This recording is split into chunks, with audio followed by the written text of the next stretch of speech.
Over the past year, a strange pattern has been playing out across some of the biggest companies in the world. They announce that artificial intelligence will replace a chunk of their workforce. They make the cuts, and then 6 or 12 months later, they quietly start hiring again, often for the very same roles, sometimes the very same people, and usually at a higher salary than before. There is a name for it now, the AI boomerang. And this is not a handful of odd cases. In a recent survey of 20,000 hiring managers, roughly a third of the organizations that cut a role because of AI later rehired for that exact same position. More than half of the employers who replaced people with AI now say they regret it, and nearly three-quarters of them never actually came out ahead financially. The savings they were promised simply did not arrive. So what actually goes wrong when you hand a role to AI?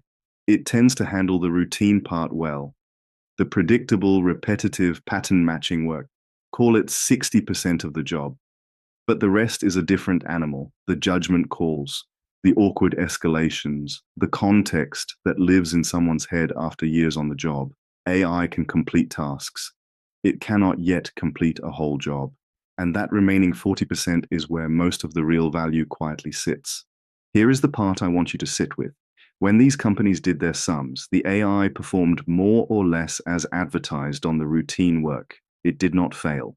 What failed was the business case, because that valuable 40% down was the judgment, the escalation, the institutional knowledge was never a line on the spreadsheet. It had no number, so it got cut for free, and you cannot protect what you never counted. Ford learned this in public. They leaned heavily on automated systems to catch quality defects, assuming the technology could enforce standards on its own. It could not. It missed the subtle problems that a seasoned technician catches by feel. So Ford brought back hundreds of veteran engineers and went from near the bottom of the industry on initial quality to first in a single year.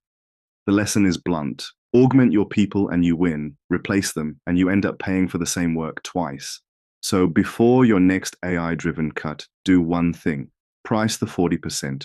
Name the judgment, the escalation, the institutional knowledge that the tool cannot cover, and put a real number on it. Then decide. Because the goal was never to strip people out of the work. It was to keep them as the ones who own the judgment while the technology carries the load. You can't cut what you never counted, so count it first.